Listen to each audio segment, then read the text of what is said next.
So today is the appearance day of Chaitanya Mahaprabhu, who is an incarnation or avatar of the Supreme Lord. So the word avatar means one who descends or comes down. The word is often used to simply mean manifest or appear, or even if you go down the stairs, it could be avataring.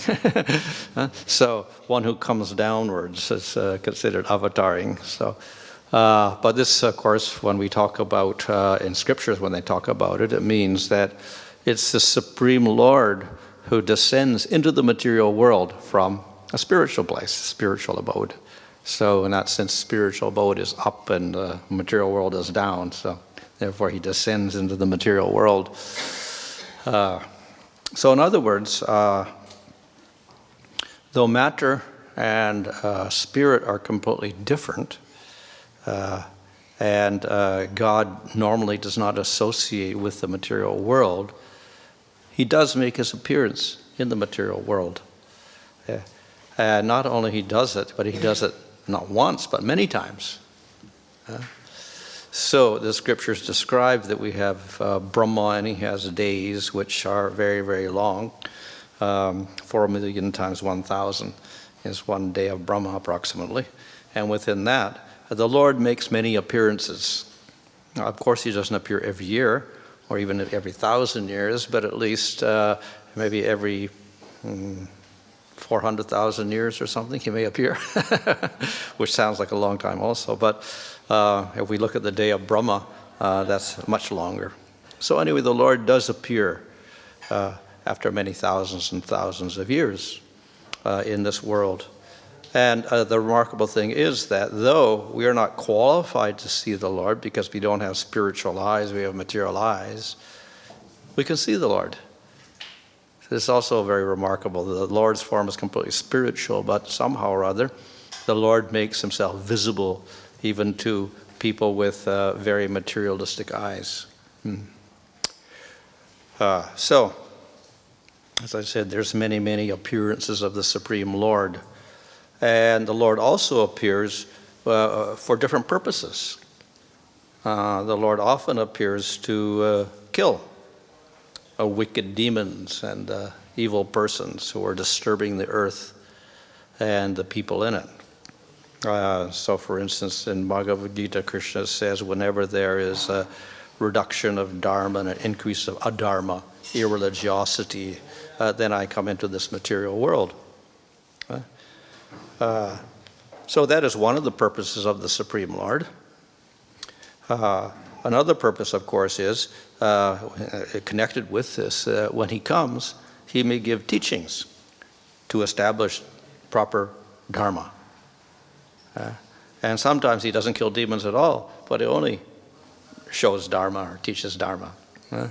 So someone asked the other day, well, Lord Chaitanya comes in this material world, but why doesn't he kill the demons? So my answer was that he has a specific function in this material world. So actually there's different labels for different types of avatars. And one of these labels or names is the Yuga avatar. So the Yuga avatar appears within one of the 4 yugas. And that's, of course, 1,000 times in the day of Brahma there's a Kali Yuga, and there's a Kali Yuga avatar, and there's 1,000 Dwarpa Yugas, and there's an avatar for that. So the 1,000 times the Dwarpa Yuga avatar appears, and similarly for Treta Yuga and Satya Yuga. So there we get 4,000 avatars appearing then, and just as Yuga avatars would speak of other forms of the Lord. So the Lord appears in all the different yugas throughout the day of Brahma. And the purpose of those Yuga avatars is mainly teaching. Of course, we have other avatars that teach also, like Kapila or Dattatreya or even Vedavyas, he manifests the Vedas, etc. But these particular avatars, the Yuga avatars, are their purpose is to teach a particular method suitable for that age. So we have the 4 ages, and we have a suitable spiritual practice for each age. So in Satya Yuga, the spiritual practice is meditation, which means you have to concentrate your mind on the Supreme Lord. So only very highly qualified people can do that without having to practice yoga or anything. They can just do that from their childhood or whatever. That's because the people of Satya Yuga are very advanced. And they can simply fix an image of the Lord in their mind without any other aid. So very, very difficult for us to do, but they can do it. In Treta Yuga, the people are not so advanced. There's some little, like say, contamination, so they cannot concentrate so much with their minds. So they're given an external form. But it's not an actual form of the Lord. It's still a little abstract because it's in the form of fire. So they worship fire. They make offerings to the fire as a representative of the Lord using Vedic mantras. So this is the process of sacrifices, homa or yagya. So that is the prevalent process in Treta Yuga. After that comes Dwarpa Yuga, where the people are even more corrupted. Mixture of, lower gunas, tamaguna, rajaguna there. So the people have weaker minds still. They can't even concentrate on the form and sacrifice and think of that as Supreme Lord. So therefore, they get an actual form of the Lord, which we call the deity forms. And they can see that form, and they can offer things to that form. And there's no speculation. They don't have to use their mind so much. Just look at the Lord and make offerings to Him. So this is called the method of archana, or paricharya, serving the Supreme Lord in a form of a murti, a deity form.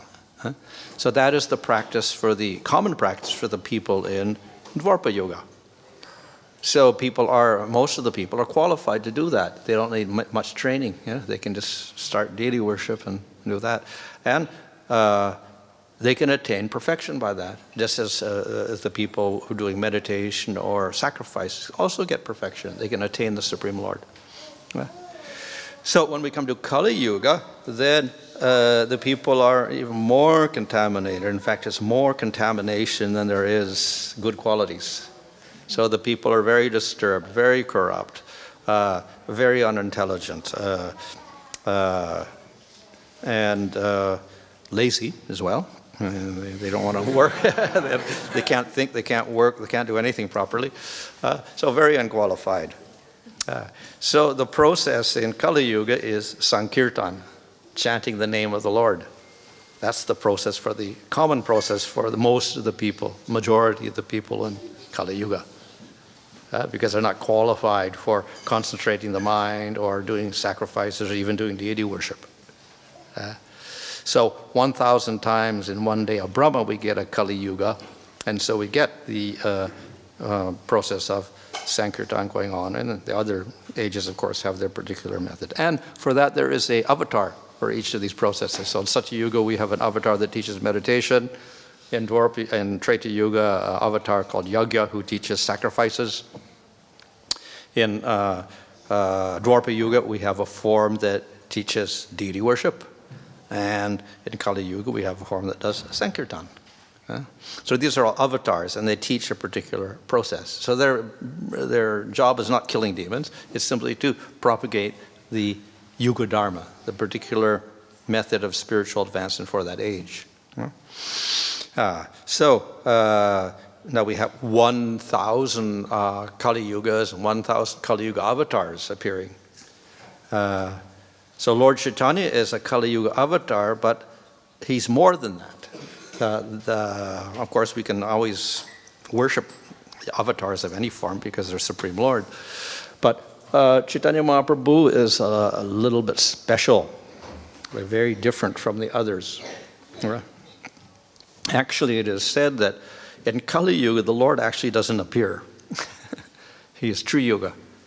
He manifests himself in 3 yugas, Satya, Treta, and Dwarpa. So then what happens in Kali Yuga? We need an avatar there to propagate the Yuga Dharma.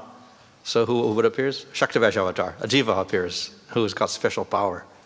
So generally, it's a Shaktivesh avatar, a jiva, Atma, like us, but who has special powers. He's the one who propagates Sankirtan in Kali Yuga.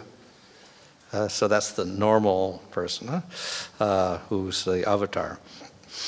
But Chaitanya Mahaprabhu is different.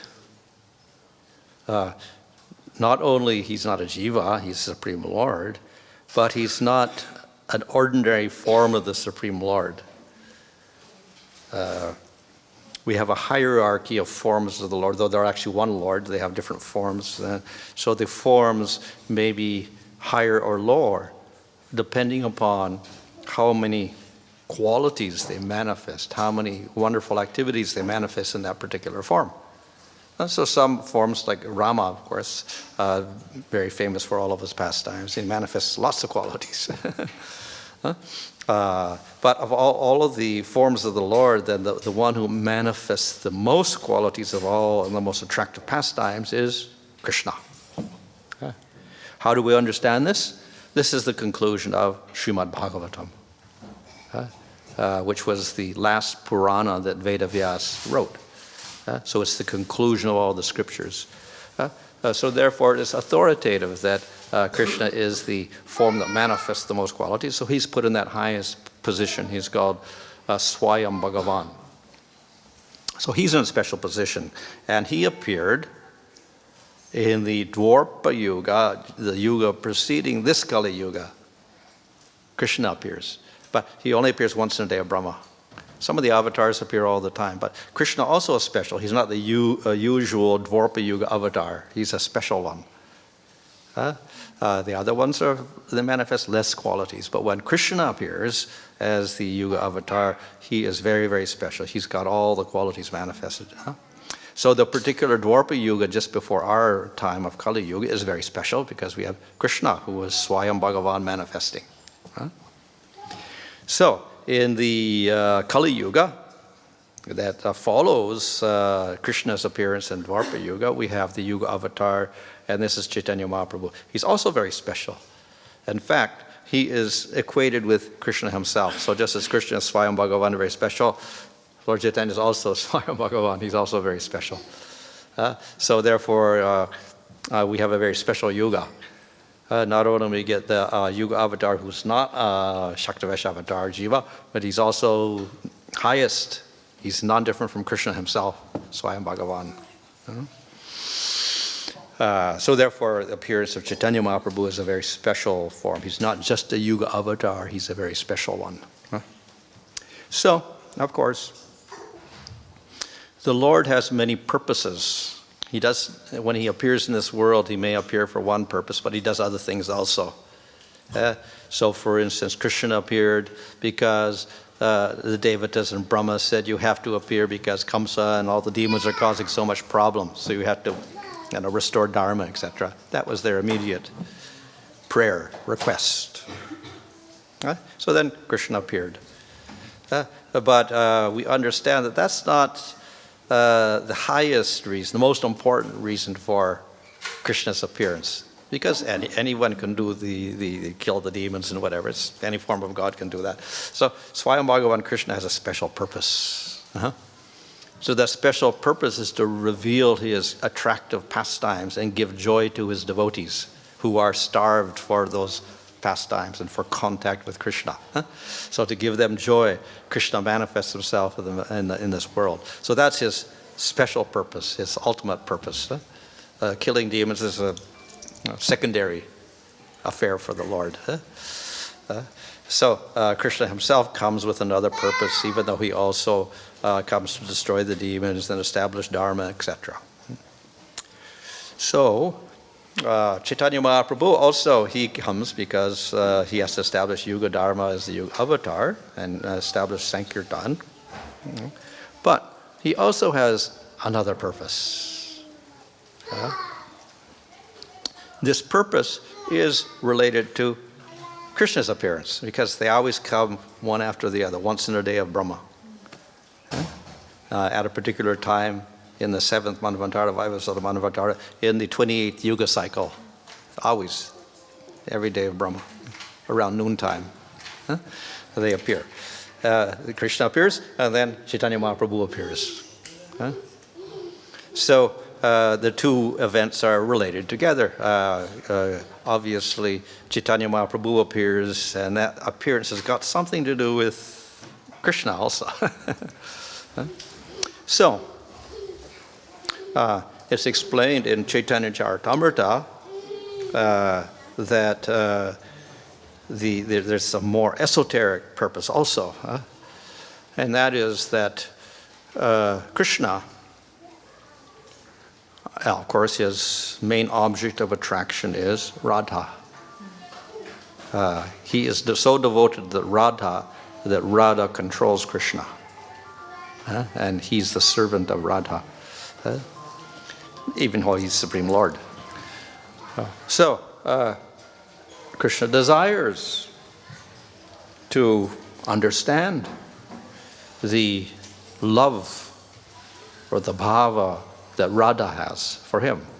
If he's in the role of Krishna, he can't really understand that because he's playing the role of Krishna and she's different. So he can't really understand her particular mood or emotions, etc., and the sweetness of her love and how she appreciates Krishna. He cannot understand what qualities that she appreciates in Krishna. We see that she's most attracted to his beauty, to his flute, to his words, more than any other person. So what is it? What is the attraction that she has for him? What is the qualities in Krishna that actually attract her? So he can't understand that if he's Krishna looking at her, he has to take another role. So to understand that mood of Radha and what she finds attractive in him, and to understand the greatness of her love, how strong that love is, Krishna decides that I will become avatar with the mood of Radha. So I act as a devotee, not as Supreme Lord. And then I'll act like Radha, and I will appreciate Krishna. So that's Chaitanya Mahaprabhu. So internally, yes, he's Krishna, but externally, he is taking the role of Radha, and therefore it becomes golden in complexion like Radha, though internally he is Krishna, dark like Krishna. So this is how one of the goals of Krishna to appear as Chaitanya Mahaprabhu. So he actually is Krishna, but he's got an opposite mood, the mood of Radha. So that's Krishna's personal reason for appearing as Chaitanya Mahaprabhu in this world. Along with that, of course, we have Lord Chaitanya should propagate Sankirtan. And the two things more or less combine because propagating Sankirtan is the Lord's mercy to the people of Kali Yuga. And the people of Kali Yuga are the lowest of all the different yugas. They have the lowest consciousness, and therefore the Lord must propagate Sankirtan to give them spiritual realization. So Chaitanya Mahaprabhu, of course, has that goal of helping the people of Kali Yuga, but he has also a special goal apart from his own mood of Radha, and that is to not only uplift them, but to give them realization of Krishna, who appeared in the previous yugas, because he is Krishna himself, so obviously he can do that. Whereas a lesser form cannot really deliver Krishna, like Rama or Nrsimha. They cannot deliver Krishna to people because they show less qualities. But Chaitanya Mahaprabhu is not different from Krishna, so he can deliver Krishna. But not only he delivers Krishna, it's Radha and Krishna, because he's got the mood of Radha. And he appreciates Radha, he's controlled by Radha. So Chaitanya Mahaprabhu is very eager to give the people of Kali Yuga love of Radha and Krishna. So that's his very, very special mission for the people of Kali Yuga. So how does he do that? He does it through Namsankirtan, chanting of the names of Krishna. So though Namsankirtan simply means chant the name of the Lord, it's not mantra in the technical sense. Mantras are secret, and they have, of course, the name of the Supreme Lord like Narasimha or Vishnu or Vasudeva in it, but they have a grammatical ending on it like Vasudevaya or Narasimhaya, the Namaha, Swaha, etc. They have bead syllables like Om Shrom or Om Namo Bhagavate, like this. They have a seed syllable like Om or Kshrom or Klim, etc. So these are mantras. But these are not for preaching in Kali Yuga because you cannot pronounce them publicly to people. They are used in deity worship, which was the process in Dwapara Yuga. So they got their secret mantras through Diksha and they worship the deities. So that was the process. But Namsankirtan is not like that. It's simply the name of the Lord. Krishna, Govinda, Gopal, Madhusudan, Hari. But we're calling out to him. So sometimes it becomes a little bit different, like Krishna remains Krishna. But Vishnu becomes Vishnu, like that. Narasimha is the same. So we call out the name of the Lord. Oh Krishna, oh Rama, oh Balaram, oh Vishnu. That's Nama, Namsankirtan. And you stick those names together, it's Namsankirtan. You sing it loudly. There's no other syllable there like Namaha there. Oh, it's not secret. And everybody can chant. So that's the special quality of Kirtan, Nama Kirtan. Yeah. It's just the name of the Lord. So in other yugas, of course, they chant all sorts of names. But because Lord Chaitanya comes and he wants to introduce Krishna, therefore he chants Krishna's name. So it's not just Namsankirtan, but it's Krishna Namsankirtan. But then the other goal of Chaitanya Mahaprabhu is to introduce Radha. So not only he has Krishna's name, he also introduces Radha's name. And that's why we have the Hare Krishna mantra. So Acharya is explained that Hare, when you say Hare Krishna, Hare is also a form of calling out. It's a calling out to Hara. Hara becomes Hare. And Hara, of course, stands for Radha. When we call out to Radha, say, oh Radha, it becomes Radhe. It's Sanskrit grammar. So Radha becomes Radhe, and Hara becomes Hare. So in this way, within Namsankirtan of Lord Chaitanya, we have Radha's name and Krishna's name. So by chanting those names, then Lord Chaitanya hopes that we can realize Radha and Krishna. So to emphasize that, we worship deities of Radha and Krishna. We see the Goswamis had deities of Radha and Krishna, like Radha Madana Mohan or Radha Govinda, etc. And Prabhupada, when he established ISKCON, then he established Radha Krishna deities. So those deities are not different from Hare Krishna. So when we chant Hare Krishna, we're supposed to think of those deities. So this is the, and of course the idea is we get prema for Radha and Krishna through the name. So the name is very special because, as we see from Scripture, the name and the Lord are non-different. And they're also very powerful and available to everybody, and you can loudly chant them. So we have a form of the Lord which is like the deity, but actually in the form of sound. But everybody can access it. Not everybody can access the deities and worship the deities. You have to be qualified. But everybody can chant the name of the Lord or hear the name of the Lord. And it's absolute, so it's not different from the Lord himself. Right? So even if we don't worship the deity form, if we simply hear and chant the name, then we can realize the form of Krishna and Radha and the qualities of Radha and Krishna and the activities, the pastimes of Radha and Krishna and the rasa of Radha and Krishna, simply through the names, Hare Krishna. So, in other words, the name is complete. Within the name, everything is there. All realization up to a relationship with Radha and Krishna. So, a very, very unique form. So, this Lord Chaitanya that is specifically given among all the different names, he's selected Hare Krishna. And therefore it's called the Mahamantra, the great mantra for deliverance. Simultaneously, he cleverly used these names, but also they're found in Upanishad. So Upanishads are revered in India because they're like the cream of the Vedas, of the Shruti. And they're considered, Shruti is considered superior to Mahabharata, Puranas, etc. The Shruti is the Vedas, so that's the eternal text that manifests itself in the same form in every day of Brahma and every lifetime of Brahma. So it's got a special position, Shruti. And among the Shrutis, the Upanishads are considered to be the most authoritative and the highest, giving the essence of everything. So, within the Kali Santana Upanishad, we get names of Krishna and Radha there.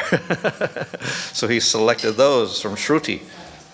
So it's not just names, it also has authority because it comes from Shruti, from the Vedas, from the Upanishads. So it's got some special authority to it. At the same time, normally not everybody can chant the Vedas. Only the twice-born can do it, and particularly the Brahmanas are the ones that are entitled to chant the Vedas, and Sudras and Mlechas cannot even utter the Veda or hear the Vedas. Not possible for them. But if it's the names of the Lord, then yes, everybody can chant. So within the Shruti, we have names of the Lord in the form of the Hare Krishna mantra. So therefore, everybody can chant, in spite of the fact that it's Vedic. So simultaneously, it's Vedic and non-Vedic. So it's highly authoritative. At the same time, it's open to everyone, which normally the Vedas are not. They're restricted. So that we can say is another mercy of Chaitanya Mahaprabhu. So we call Chaitanya Mahaprabhu Mahavadanya, or most compassionate. So generally we think, okay, he's compassionate because he lifts up all the fallen souls like Jagai and Madai who are aparadis and offenders. But more than that, not just he does that, but he not only uplifts them and delivers them and forgives all the unqualified people, but he gives them the chance to get the highest treasure. Not just Krishna, which is very, very rare, but Radha and Krishna, which is the highest aspect of Krishna himself. So that's the great mercy of Chaitanya Mahaprabhu. So Radha and Krishna are available to all the people of Kali Yuga, even the offenders and the demons, through the mercy of Chaitanya Mahaprabhu. So, therefore, Chaitanya Mahaprabhu is a very special form of the Supreme Lord. And not only is he non-different from Krishna, but he's also considered to be most merciful. Why most merciful? Generally, we consider that the Shakti of the Lord is more merciful than the Lord. So Radha is more merciful than Krishna. We go through Radha to get Krishna. We approach Krishna through his Shakti, Radha. Or other devotees as well. So we go through the devotee to get to Krishna. Chaitanya Mahaprabhu is Krishna, very merciful, but he's also Radha. So he's most merciful, more merciful than Krishna, because he's also got the mood of Radha, at the same time being Krishna. So in this way, Chaitanya Mahaprabhu is more merciful than Krishna, because he allows us to, even the aparadis and the offenders in Kali Yuga, to get the love of Radha and Krishna. So that's his very, very special mercy. And he does it through Namsankirtan, chanting the Mahamantra. So that's the very special contribution of Chaitanya Mahaprabhu. What ultimately does that mean? It means that he wants everybody to be happy. And that's the aspiration of everybody in the material world, not only humans, but even animals. They want to be happy. They don't like suffering, or even plants. They want to be happy too. So human beings, of course, want more happiness and more happiness and more happiness. But it's also more difficult for human beings to get happiness. Dogs, very, very easy to get happy, but human beings, more difficult to make them happy. They get all sorts of problems in their mind, and they're thinking this and thinking that, and then they get all these disturbances from other people, and these disturbances get stuck in their mind. So their intelligence actually is a drawback in many ways, because we hold so many things in our mind, and then we get all confused. So nevertheless, the human being is also trying to get happiness. All jivas are trying to get happiness. It's their propensity. By nature, the jivas are bhokta, enjoyer. They want to get a good experience of something, a taste for something. So everybody's looking for taste, rasa, happiness, ananda, etc. And unfortunately, the Lord also makes the world in such a way that you can't get real happiness, absolute happiness. It's all frustrated because it's temporary and your body dies and people are imperfect. So we never get perfect happiness. So the method of Chaitanya Mahaprabhu with chanting the names of the Lord is a method to get eternal perfect happiness. As I said, realization of Krishna is the highest, and Krishna manifests all sorts of wonderful qualities, etc. Ultimately, he is the manifestation of all rasa, Akila Rasa Mritamurti. He's the very form of all rasas. What are rasas? Rasas are the means to get happiness, bliss. If you get a good experience, then you get bliss. And what is the essence of a good experience? A good relationship. A loving relationship. That produces bliss. So if we have the jiva has that loving relationship with Krishna, who is the most attractive form of the Lord, then naturally we get the highest bliss. So through chanting the Hare Krishna mantra, then we can establish a relationship with Krishna and get the highest bliss. But even with Krishna, there are different levels. So we have different rasas. The Shanta rasa is like neutral rasa. Okay, it's spiritual and it's pure and it's eternal, but it is rather calm and not so passionate. Then we get to Dasya rasa, servant-master relationship. This is a little stronger, and we actively are enthusiastic to serve the Lord. We get to Sakya rasa, it's more intimate. Equals. One becomes equal with the Supreme Lord, and a very intimate relationship is there. So it's much stronger, and therefore the bliss is more. The Vatsalya rasa is even stronger, where we have the parents acting as, people acting as parents of Krishna.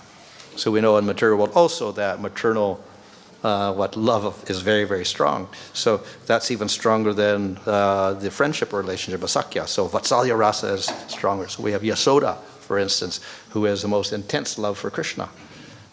So that's, and the bliss that arises is even more. But the highest bliss arises through Madhurya rasa. That is the relationship of Krishna and the gopis. It's the strongest of all, and therefore the highest bliss. And even among gopis, then there's levels of gopis. And ultimately at the top we get two gopis, Chandravali and Radha. And of those two, Radha's the topmost. She's the winner of everything. And she and her group, so she has, Vishaka, Lalita, and that whole group. So they have the most intense Madhurya rasa, and consequently the highest bliss. So it's that bliss that Chaitanya Mahaprabhu wants to give all the jivas in Kali Yuga, even though they're all unqualified. So that's his great mercy, that he's trying to make everybody happy, that's all. And give them the highest, not just happiness, some neutral happiness, but the highest happiness of all. So that's his, Lord Chaitanya's great mercy. So that is what is accessible to us through a very simple process, that is chanting the holy name of the Lord. So it's a simple process available to everybody, but it gives highest realization, highest bliss, highest possible realization in the whole spiritual world. That's the speciality of Chaitanya Mahaprabhu. So today we celebrate his appearance day.